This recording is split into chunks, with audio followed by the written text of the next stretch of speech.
Hello, this is JJ Humphrey. We're on Elephant in the Room. I'm with Bobby Cleveland, and we've got David Bullard, Senator David Bullard. Man, we're happy to have you, Dave.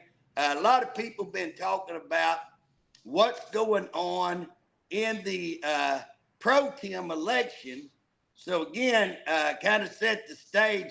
You had an election before, kind of a pre-election that was actually Speaker pro tem elect, and Courtney, Senator Courtney McCourtney got that, and then he got beat on his election, so he lost that seat, his senator seat, there in Pontotoc County and a little surrounding area, and that put the race back up so now we don't have a senator pro tem elect. But then we turned around and they had explain to me, David. This is the main thing I wanted to have you on here. Explain how that they who called for that Senate pro tem election the second time, and how did that work? Because how does one or two people get that going? Can you give us some light on that? Yeah. So one thing I want to be sure we reiterate and understand, there are different caucuses, right? So within the Republican caucus right now, you have there was a lot of support for Greg McCourtney. I came in with a pretty good sizable vote, kind of let me understand who the liars were. And JJ and Bobby, you both understand that very well. There's a lot of it is rooting out who the liars are. And we figured that out in the first election. And so did the Oklahoma people. And so in the elections, actually, they came back after the liars. It was quite impressive by what the people did. So on June 18th, that was when Greg McCourtney lost his election. There were a number of them that got overthrown.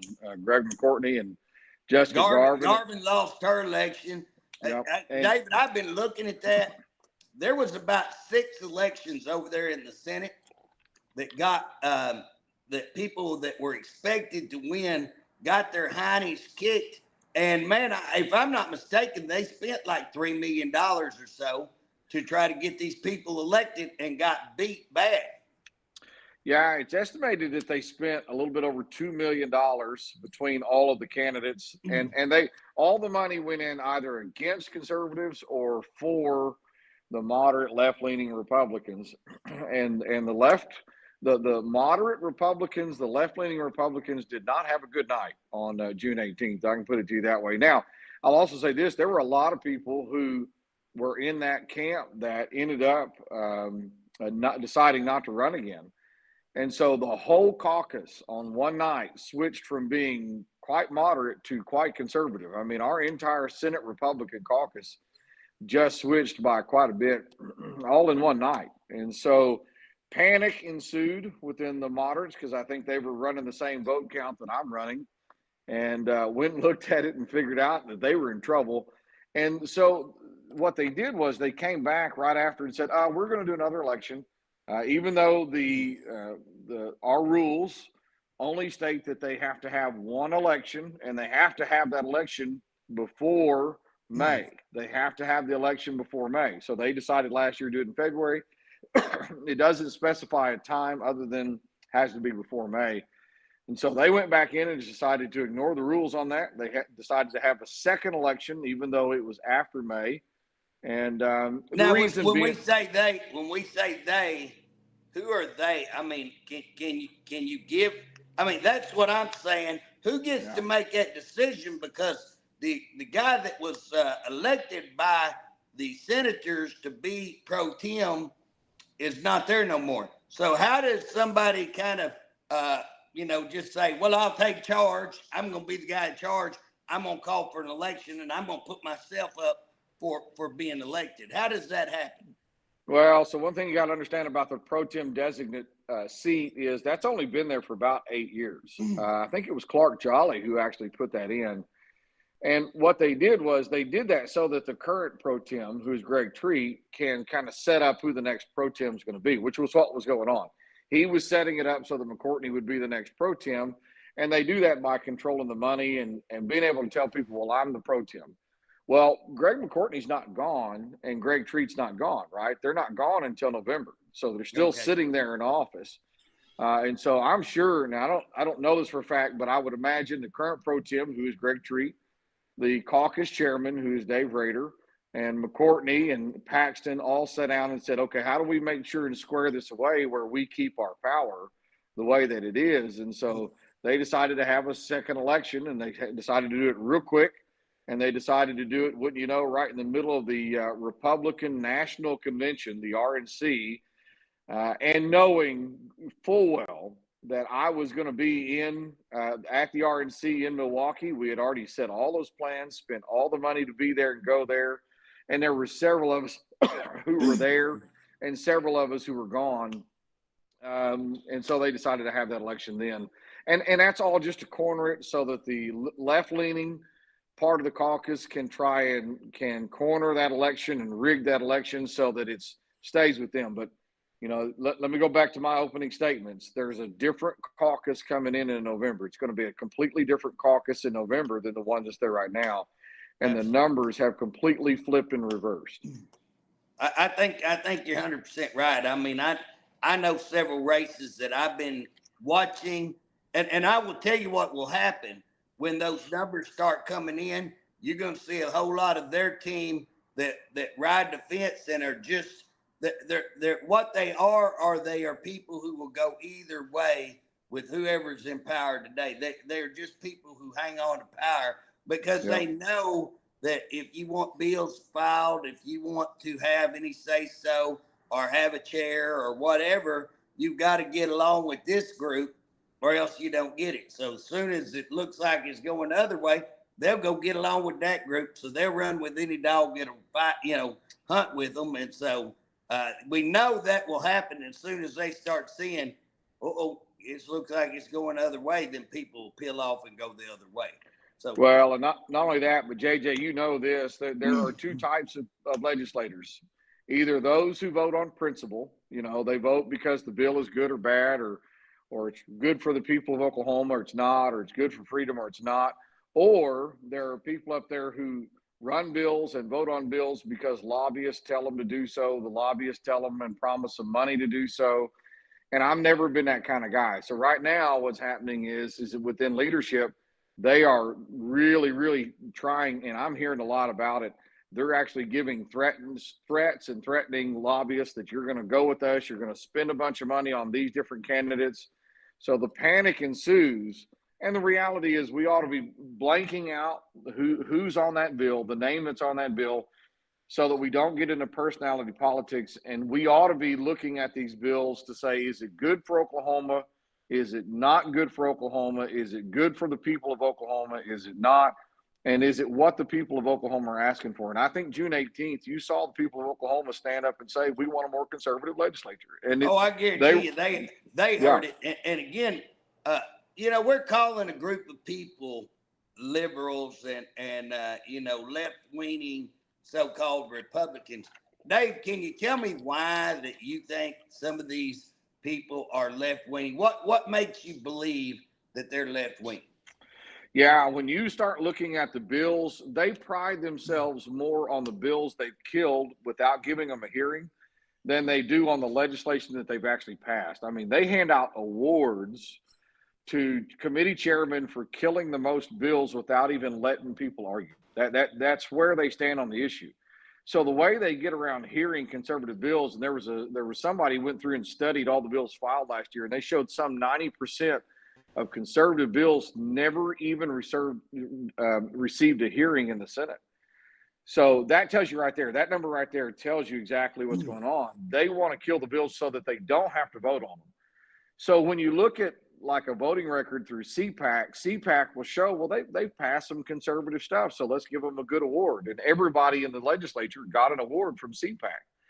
But if they started paying attention to the bills that they killed by not hearing them, they ought to have a different score. And you would see those scores go down dramatically. On my side, and I'm not so sure on your side, JJ, but on my side, they have fought hard to make sure that pornographic books stay in front of kids. They have fought hard to make sure that drag queens stay in front of kids and out in public and in full display for everybody. They fought hard for 3 years to make sure that we did not stop transgender surgery from happening in Oklahoma. They said, oh, it's not happening here. And then we found out, oh, in fact, it was happening here. And we allowed kids to go through that surgery in our state, not because of Democrats, but because of Republican leadership. And That is a in liberal. fact, they were looking for us to actually fund that hospital and Yep. a group of people, group of legislators, and I mean a handful. It wasn't like, and we're talking senators and House.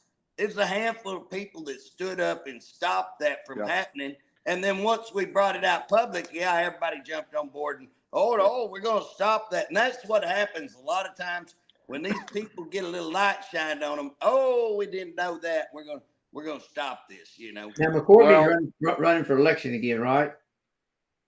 No, Runoff? McCourtney got beat. Oh no, he didn't run off. No, Oh, he's no, out. he got beat. In fact, Okay. what's funny, Bob, he had roughly about $300,000, I think, spent on his election. The old boy that beat him probably had anywhere from 20 something. I've heard anywhere from $20,000 to $50,000. But when you compare that to the 300,000, when you say this is the Senate Pro Tem elect, for the Senate Pro Tem elect to be beaten by a guy who is unknown at all and who has no money to speak of, and again to come in and beat him, and I mean, he didn't just beat him; he beat him pretty handily. If But I remember. that seat there, where he's at, that's been pretty conservative over the years. Very Oh conservative. yeah. Southeastern Oklahoma's.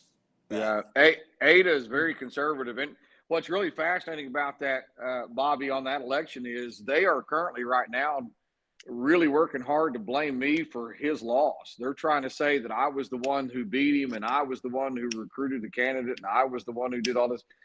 I stayed a long ways away from Ada. I tell people all the time, I had meetings around Ada that I chose not to drive through Ada to get to, just so that they wouldn't see my truck tags or see me in Ada at all, because I didn't help. I didn't do anything in that race. And everybody, Hey, I've they're talked to, listening. Hey, they're Doesn't listening. have Ada, does he?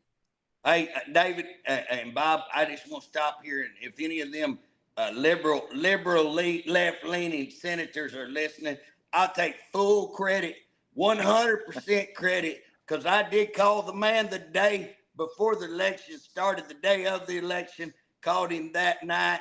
I've talked to him since, and guess what? I'm glad you got beat. I'll publicly state you needed beat because you forsook what you took an oath for. You were supposed to represent the people. You went up there and represented yourself and a bunch of lobbyists, and I'm glad you got your butt beat, tickled to death. So I just want to say that, so y'all were looking for somebody to be mad at.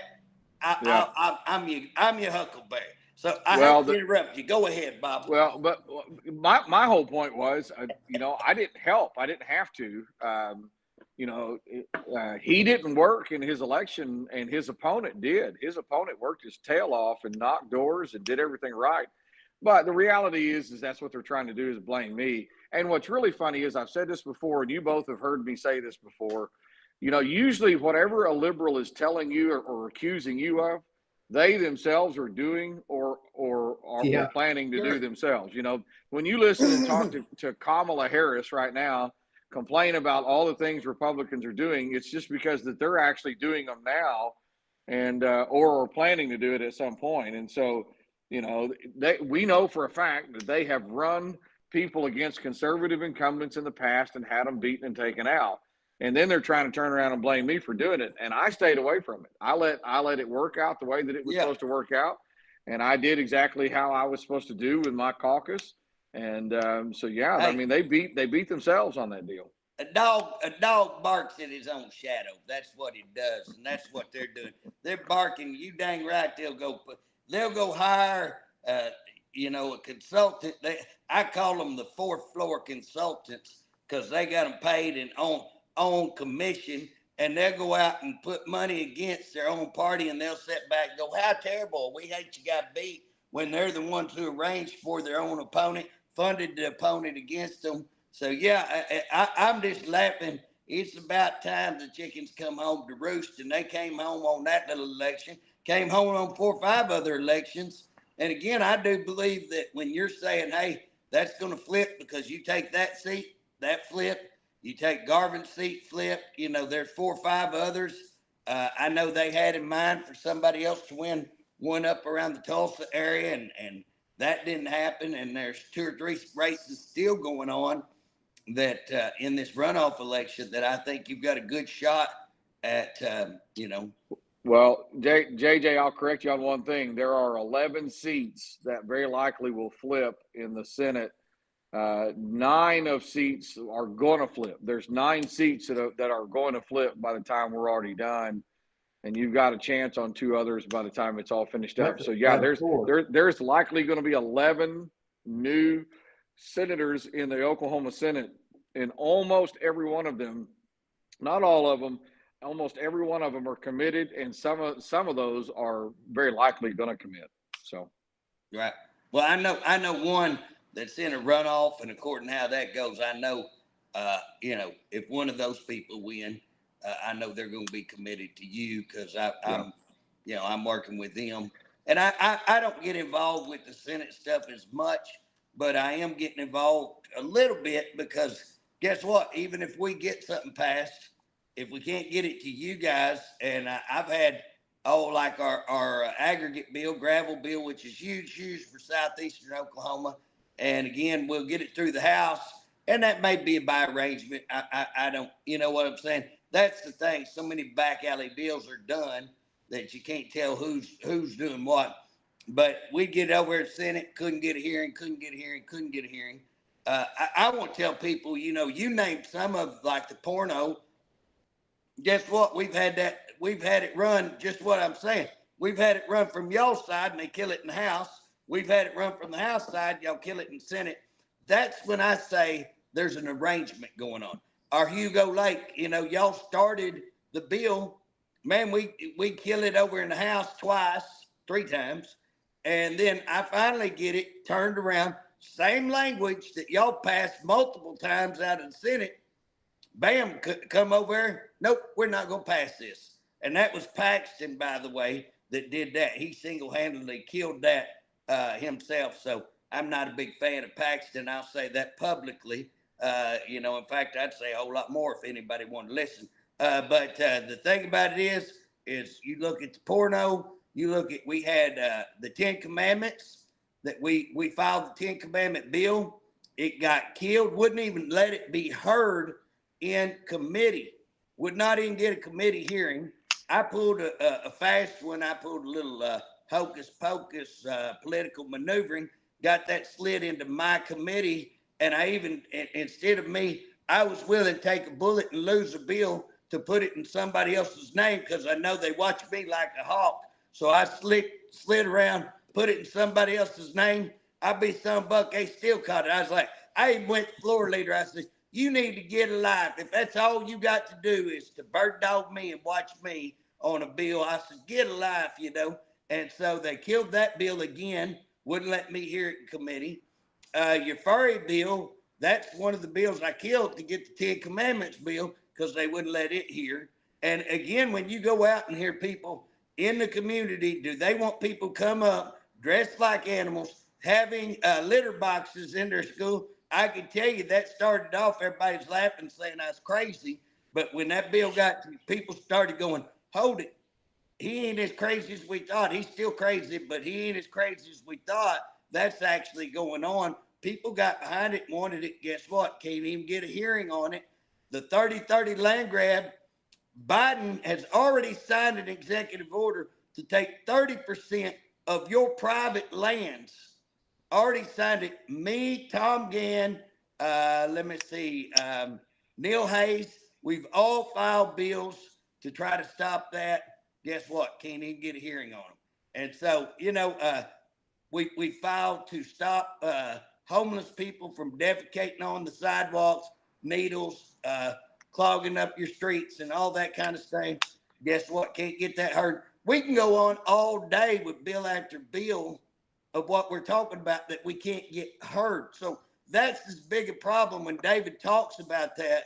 It's not just what you're getting fought on what you're hearing, but it's what you're not seeing. The volumes, I mean, volumes of bills that are not being passed because you have these left wing, liberal type Republicans claiming to be.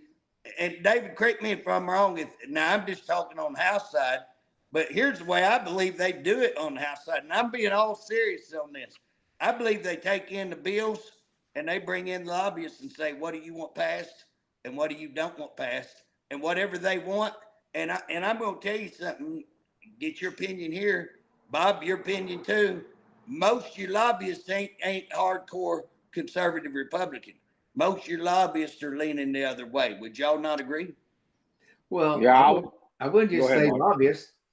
There's people in both houses that don't are not conservative. Absolutely. Well, yeah, I would agree. What's fascinating about that, though, JJ, when you talk about it, just in what I'm hearing, and I'm in contact with quite a few of the lobbyists now. You've got a lot of lobbyists that are tired of this iron-fisted rule that says you're going to pour hundreds of thousands of dollars into our special funds, or you're not going to get your bills heard. You know, this pay-for-play stuff that happens. If I'm a lobbyist, I would rather my policy be looked at from a standpoint of, is it a good policy or is it not? Versus this pay to play that says I got to pay hundreds of thousands of dollars into these PACs in order to get my bills heard. And so I really think that the lobbyists are getting sick of this too. Just from what I'm hearing is that they don't like this pay for play kind of concept out there. And I'll put it to you another way too. I think Oklahomans are growingly tired of this dark money. And JJ, you know exactly what I'm talking about when I'm talking about dark money. Oh yeah. And we've run the bill. I've run the bill for several years now to shut down dark money, or not at least shut it down. But if you're going to put money in our elections, we ought to know exactly who you are and exactly how much money you put into that election. Right. But we can't even get a hearing on my side. I don't know about y'all's side, but I can't even get a hearing to shut that stuff down. And there's a reason why, because what they're doing is they're manipulating and holding these lobbyists ransom so that they can get this money in these dark money PACs and spin it out there. Spend $2 million. Right. Well, Dave, when I first got up there, and Bob, you need to speak before I was there because you were there. I come in. I think we spent 2 years or 4. I can't remember. But when I first got up there, man, lobbyists would come by and ask you to go out to eat so they could try to convince you. I'd always laugh, go, "Hey, I done made up my mind how I'm going to vote. Now, if you want to go buy me dinner, I guess it's all right." Anymore, I don't even do that. But anyways, they would all donate to you like 250, 200. So when you first got up there a week before we start, man, you get all these, "Hey, can you come by and we're going to donate this, all these lobbyists." Guess what? They don't do that anymore. And the reason is because the leadership has so much told them, quit giving. You don't need those guys. You don't need those representatives. We're the ones going to decide whether your bill gets hurt. There's going to be this handful of people going to decide everything. So what happened, all the money starts coming to these handful of people. They control the money 100%. You're getting all this dark money come in. Everybody thinks that's Democrat money. Well, it's Democrat money, and the money comes with Democrat issues and control. But the Republicans are taking it hook, line, sinker, like a bunch of hogs to slop. They're going after it big time. So this handful of leadership people are taking all of this lobbyist money, dark money, and guess what? They're saying, if you want to get reelected, we're the ones control the money. You're going to have to, you better do what we say. You want a position, you better do what we say. You want your bills heard, you better do if you want to get thrown out of everything, be treated like a cur dog, act like JJ. Go over and act like JJ, and we'll kick you out of everything. And that's the way it is. And so, again, what's funny with these elections, see if y'all think like I do. So the other day I'm driving down the road because I've been trying to track his dark money quite a bit, and I'm driving down the road and it hits me. Hey, when you're trying to track one horse, you're looking for one horse, and you're trying to track one horse. Guess what? That's a pretty thin trail. And when you got that, when you're looking all over everywhere, that's a large search area, and that's a thin little trail. But when you narrow your search area, and when you look for 20 horses or 100 horses running, that leaves a much bigger trail. Well, guess what's happened during this selection cycle? We can squeeze in the search area because we can look at about 6 races. So we're not looking at 100. We can look at 6 races, and we can see over a couple of $1 million being spent right here. The trail just got wider, and the search area just got. There's one race going on in the house. One race that narrows it down pretty narrow, and they're going to spend millions. It wouldn't surprise me if they don't spend $1 million on that race, or at least a lot of money. Which race you talking about? What's that, Bob? Which race? Which race? That would be Wallace's race. Okay. That's going to be a big race. I mean, that's going to be a huge race, and I'm going to predict they spend a lot of money on that race right there. And so, again, one race, lots of money, and that makes it much easier to track. Where is this money coming from? Yeah. Who's putting the money? And again, they'll try to take old branch and wipe out the trail. But when the trail gets so big, she's hard to wipe away. And when you're looking at that one race, it's hard to hide that much money. So, and again, they may not go $1 million. I may be, but how about that? That guy over there, that cowboy dude. Is he going to win? Cowboy Stevens? Yeah. Well, here's the deal. I don't know how much money's been spent in that race. I think but there was 3 people in the race. It's now down to 2. I don't know that. I would suspect the other one's got all the money. Cowboy's not getting much, but I haven't heard of any like huge money being spent like you hear in these other races. Well, how about David? Have you heard anything? Well, JJ, let me hit on your point, and then I'll come back to Bobby's in just a second. But JJ, and you can correct me if I'm wrong, but I don't think that you can have election integrity, which after 2020, you and I both heard from a lot of people saying we want election integrity. We want to make sure our elections are secure, which are all important things. But you cannot have election integrity if you have this much dark money floating around, and we don't know who's spending it. We don't know who's fronting the cash. We don't know where the money's coming from. And I mean, they're throwing it out there like it's like I eat Skittles, it's ridiculous how much money they're getting pushed around, and nobody knows who these people are. But one thing we know for a fact, and you can back me up on this if you want, JJ, but that money's not going to conservatives. The money in these races that we're talking about is not being spent on conservatives. It's being spent on left-leaning Republicans, and it's being spent against conservatives. So yeah, we will never have election integrity until we solve that problem. The problem is, a lot of it is that we are in the situation we're in because lobbyists right now run and control the Capitol. It's hands down, the lobbyists control the Capitol because they're being hijacked and told you're going to put this money in these accounts, and then we'll hear whatever bills you want. And really, we ought to be dissecting policy based on its worthiness, whether or not it works. We ought to be looking at this policy to find out, is this what the people of Oklahoma elected me to go up there and do? And I think that we've got to make a shift on dark money, and we've got to make a shift on policy and how policy is decided.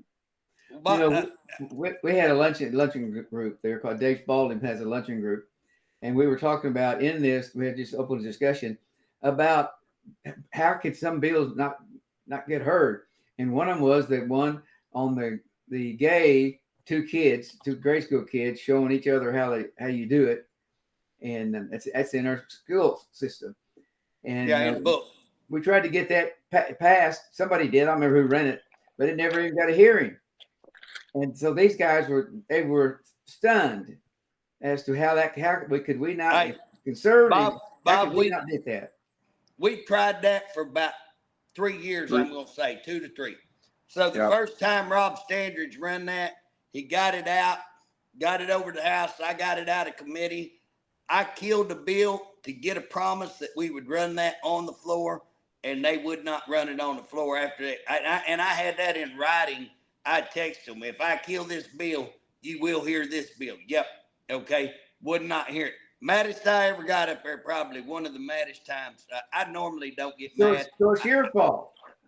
Well, Bob, somewhat. But then, if you'll remember, I had what was that, whistleblower bill, or I had some bill that I could put that bill in. Yeah. And I got it through committee, because what happened, it went into another old boy's committee and he killed it. And I managed to manipulate it and get it out and got it on the floor. And old floor leader tells me, oh, if you get that on the floor, we'll let you hear it, because we're mad at this guy. Well, that's not true. They go over and drink all the time together. But anyways, I'm up there presenting my bill on the floor. I watch this guy get up on the floor. He finally woke up and realized what I was about to pass. He runs over to the floor leader, and they come over to me. JJ, you think you're slick, don't you? I said, no, I am slick. I am slick. And they go, well, you're not going to get away with that. So they tabled my bill and wouldn't let it be heard.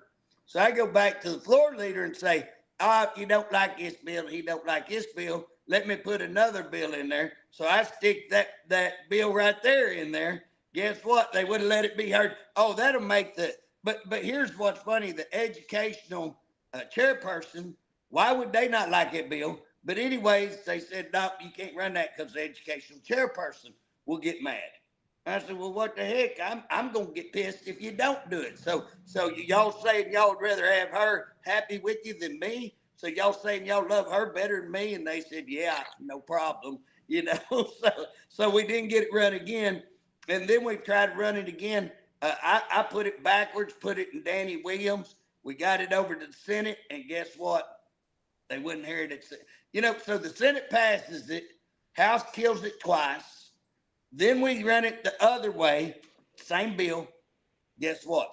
And I even moved it out of my name to Danny Williams' name, so they wouldn't have it, because they are, senators and representatives are mad at me quite a bit. I'm a troublemaker, they say. So, which I'm down with that. I'm okay with that. But my point is that bill, there's the example of how hard we've tried to run a bill. And that book you're talking about, it's called For the Queer Eye. Yeah, anybody go look it up, For the Queer Eye. Guess what? It's not just a book that's a how to be a homosexual, how to do all this. It's got pictures. It's an illustrated book, very graphically illustrated. So you guys need to look it up and see what we're talking about, because they'll try to say, oh, they're trying to ban books. And I'll say, you darn right, I'm trying to ban that one. That one, in fact, what I'm trying to do is make it illegal that anybody, not just schools, anybody who shares a book like that ought to go to jail, ought to be charged with lewd propositions to kids. So that's what I'm trying to make. So, Well, but go ahead. What individuals or how many individuals are there that the leadership is trying to get it reelected?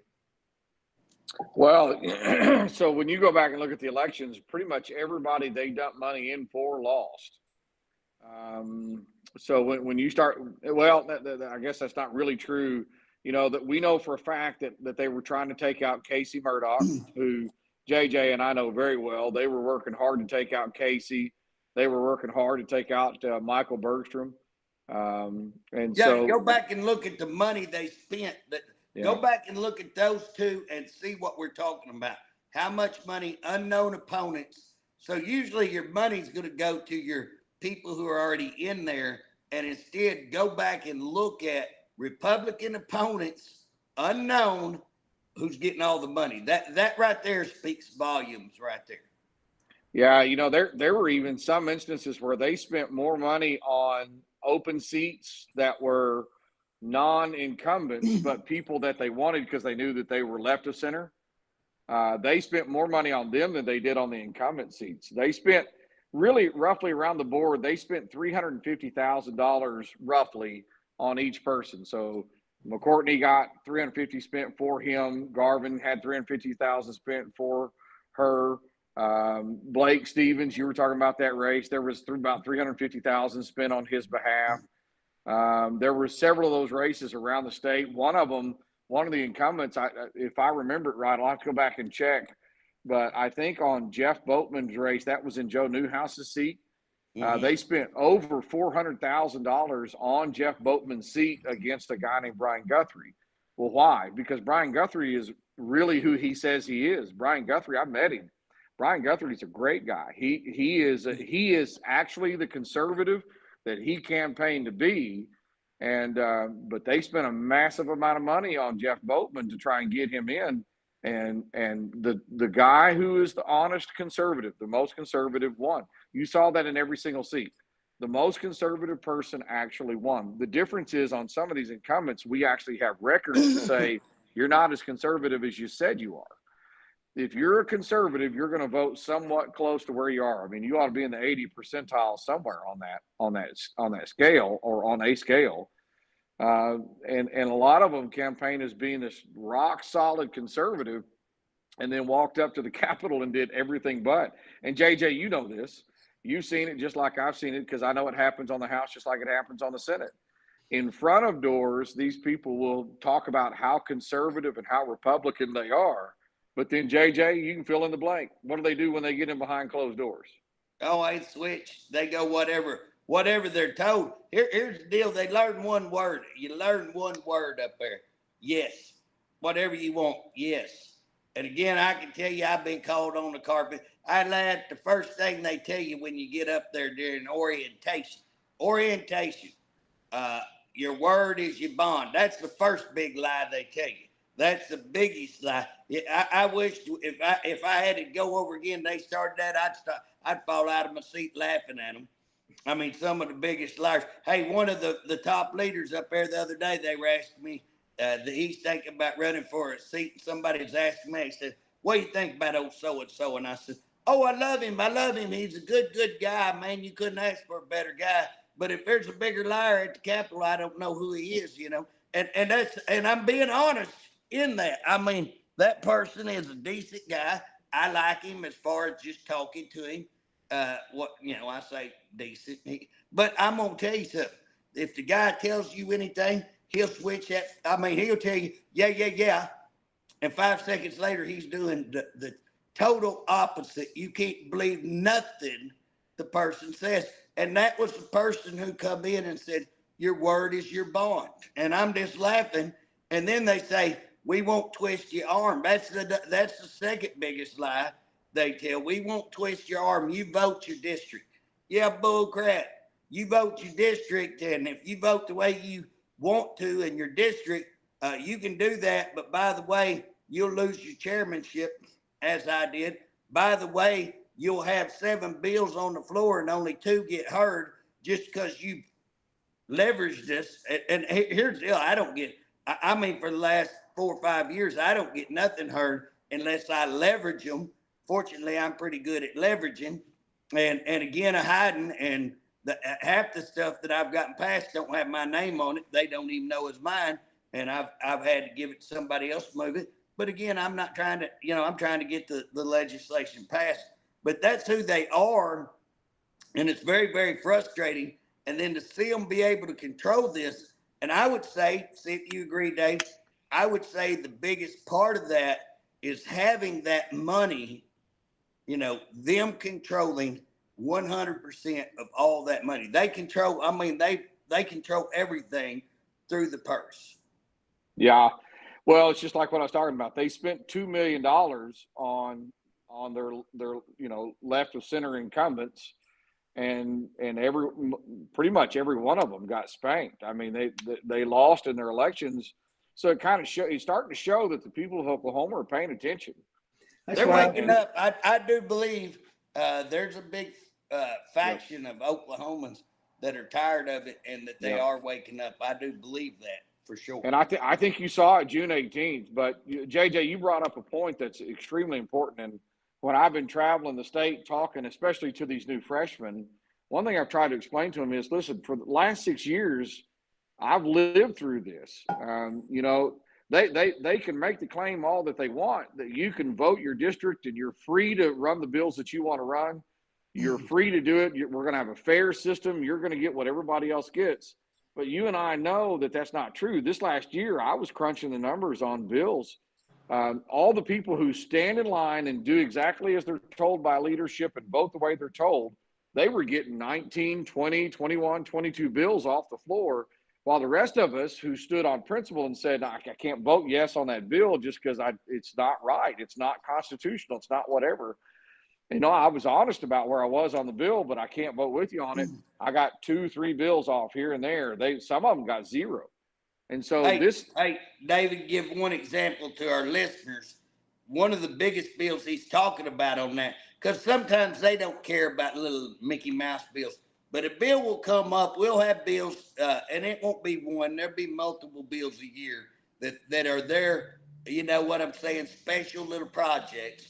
One of those was to give driver's license to illegal aliens. Now, that was a big, big deal that the liberal side, claiming to be Republican, let's get these illegals in here so that they can get a driver's license and they can vote. So they go vote behind that. Well, I'll tell you, Paxton was big on that. Man, Paxton was one of the main ones, if I remember right, pushing that. David wasn't. Was he not for that? Yeah, he was for it and voted for it several times. Well, look at the people who got voted out, and you'll pretty well figure out who was supporting it. Everybody supporting the illegal driver's license bill got voted out. As a matter of fact, thinking through my head, it's almost hands down. Everybody who supported the illegal driver's license bill got voted out. And so, it's things like that. Or even the bill, I'm very much for school choice. I'm very big on school choice, but I'm anti-vouchers. I've always been that. That's the most liberal thing we could possibly do is vouchers. We ought to be doing it through a tax credit or a tax refund type system. And in that way, the parents get that money back. It goes directly to them.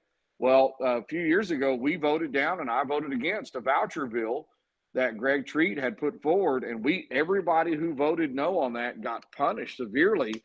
How dare you vote no? But then they'll turn right around the next year and say, no, you can vote your conscience. Don't worry. You can vote how you think on things. And then they do this. Yeah, well, and getting people to understand where the power, if you vote against the power that be right now, you lose bills, you don't get chairmanships, you don't get assignments, you're not a part of the team. And it's been like that for 6 years from where I'm at. And I keep trying to get people to understand, as a pro tem, what I'm running on is I want a free Senate. I want you to be free to vote how you want to vote. If I can't talk you into voting for it, then it's my bad. That's my fault. That's my job, is to talk you into it. I want it to be a fair Senate. I think we ought to have equal opportunity to hear our priority bills and work on our priority bills. And if your bill goes down, JJ, because you didn't work it right or you didn't do it whatever right, then that's on JJ. But at least JJ had a shot at arguing his bill. And we ought to be transparent. It ought to be a matter of transparency that says, here's what's going on. Here's what we know. And no more of this lying and trying to pit the House against the Senate, which is what's happened in our chamber for years. They do that. They go over and sit down and agree how they're going to kill these, and then they blame it on each other. This makes me look bad in my area, so we're going to pass it over here, and I'm going to claim we did all this, but you kill it over here, and the lobbyists all will and all of them are in bed together playing that little bull crap game. And again, David, I'll give you an example. I've been law enforcement 30-something years. I was a second vice president of the third largest FOP, Fraternal Order Police, in the state. I thought you were going to say under Kamala Harris. I didn't know she had invited you to be her VP. Kamala. I called Kamala a chameleon. The other day Vance called her chameleon, and I had just a couple of days before that on the Capitol called her chameleon. And my wife, every time I call her that, she goes, JJ, Justin, and I like, hey, she is a chameleon. She's been white, Indian, black. I said she just changes color, whatever leaf she's sitting on. But here's what's funny. FOP, third largest state delegate to national FOP numerous times. And yet here, you know how much money I get from FOP? Nothing. Do you think FOP ever comes to me? No. Now I've gotten to go speak to their stuff so they don't hate me. They're friendly to me, but guess what? They don't give me a dime. I don't know that I've ever gotten a dime from FOP. And you would think I'd be their number one candidate. Have run many, many law enforcement. And I can name you all kinds of law enforcement groups up there that if you go out and listen to the people, they'll go, well, man, JJ, they're making you out to be like you're against law enforcement, like you turned your back on law enforcement, like you're trying to, and it's like, well, let me see who run this bill, who run this bill, who got this bill passed, and it's just like, wow. But here's leadership comes in, tells these people, oh, no, you give us the money and we'll make sure we get it to where it needs to go. And again, the people who's fighting for law enforcement are being badmouthed by these people.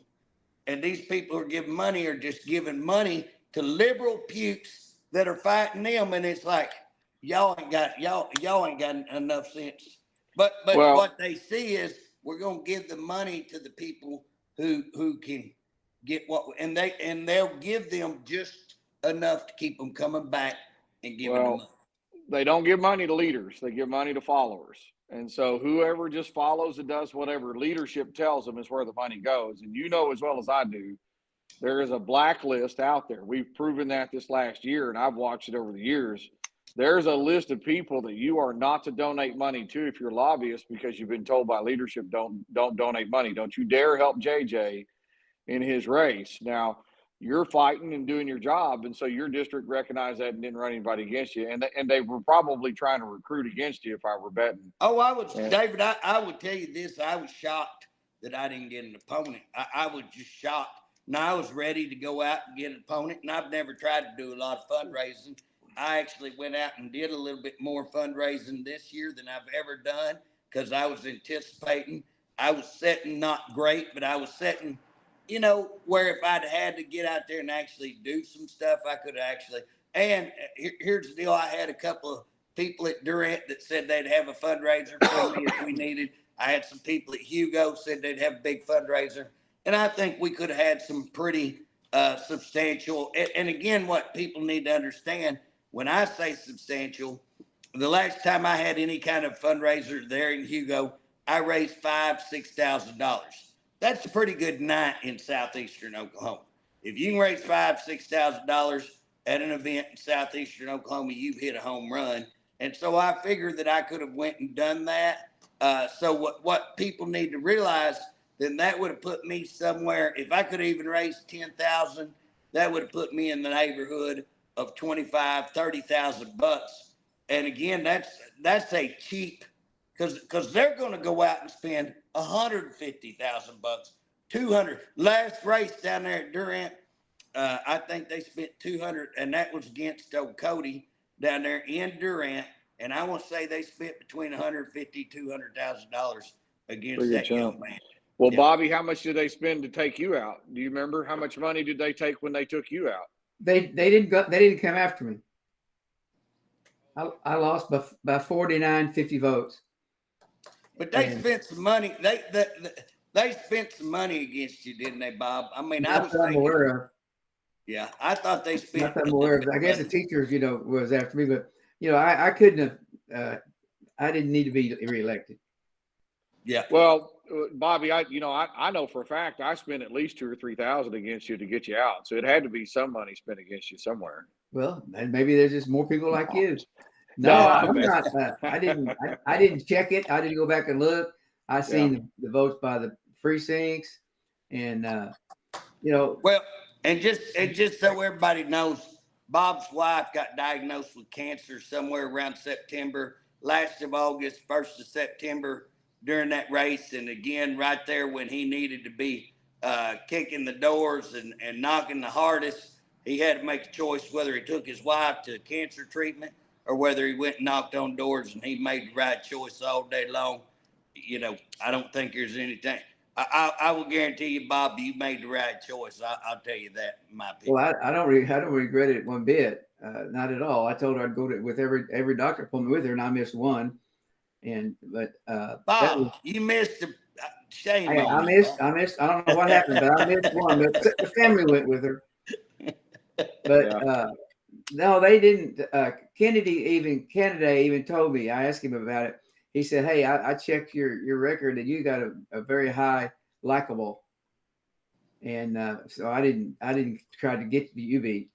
So does that mean you as part of leadership, Bob? What is that? What we're taking out of this conversation?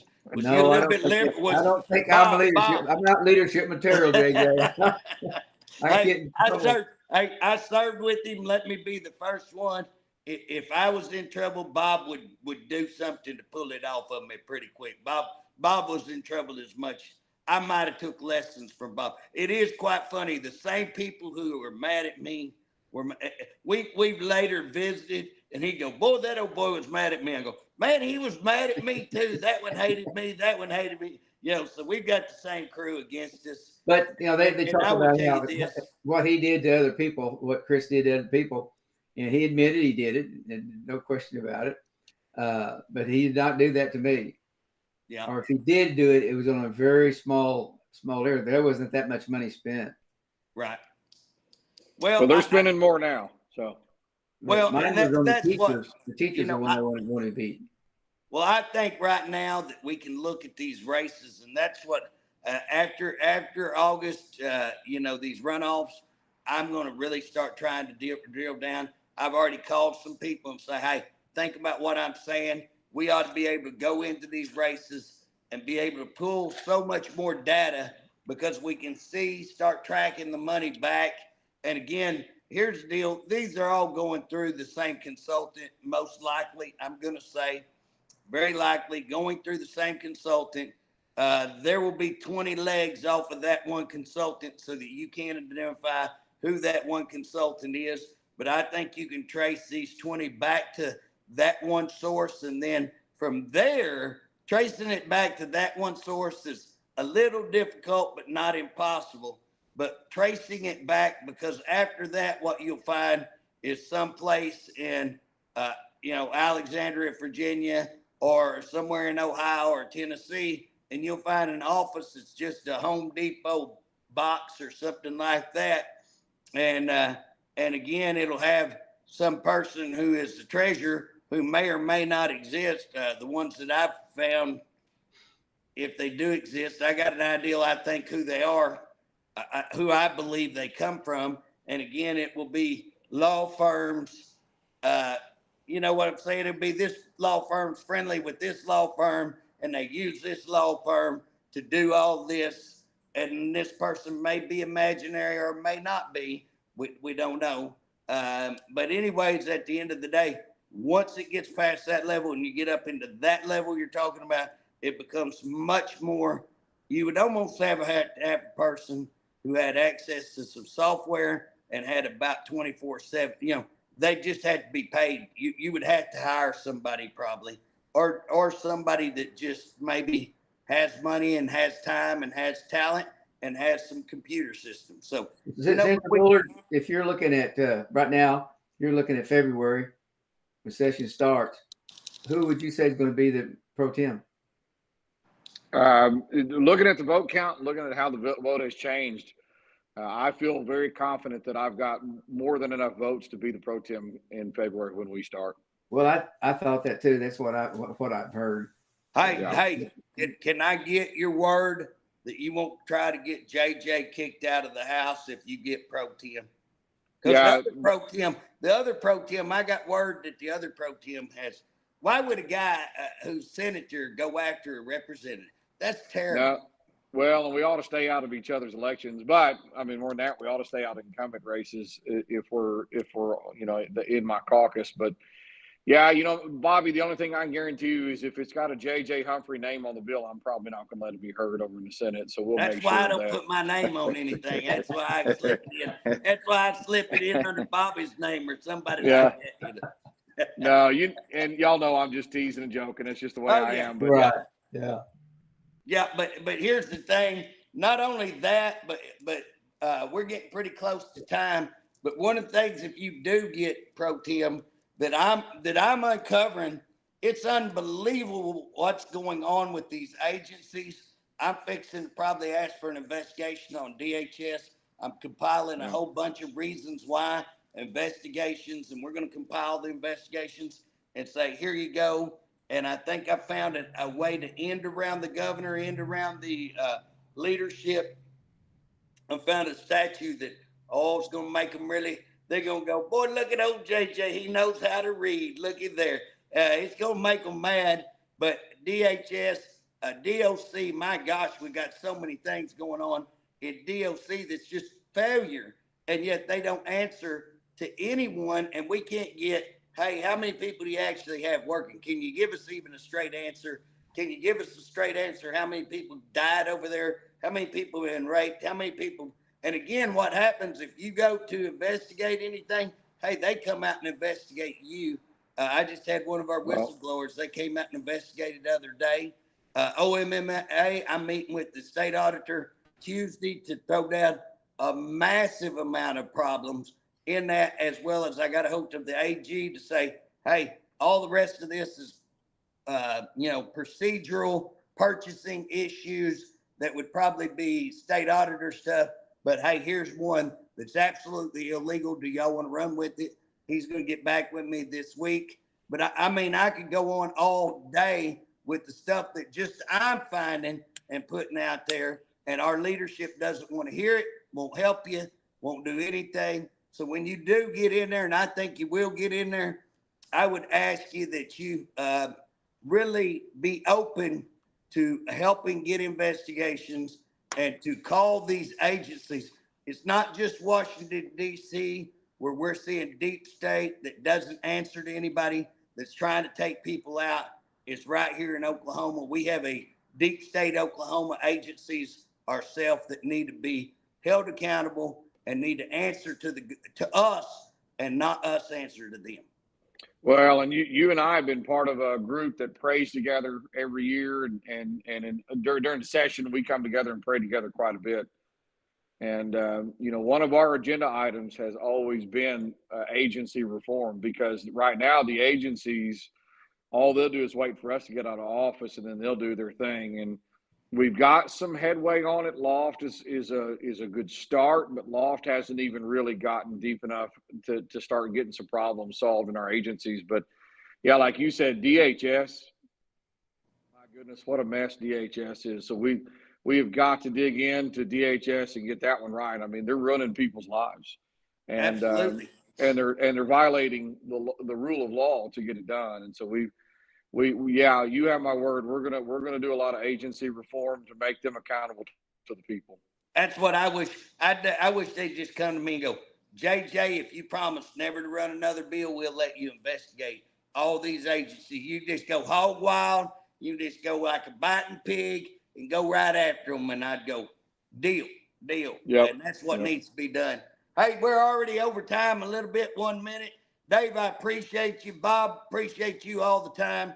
And I'll be up there Tuesday, Bob, meeting with the state auditor, so I'll holler at you. Okay. But guys, I appreciate you very much. All our listeners, you know what's changing everything is you guys getting involved. It's time for Oklahoma to get tired of this liberal at the top claiming to be Republican. It's time to hold every one of your elected officials, including us right here, accountable and transparent. So appreciate all you guys. Y'all have a blessed day.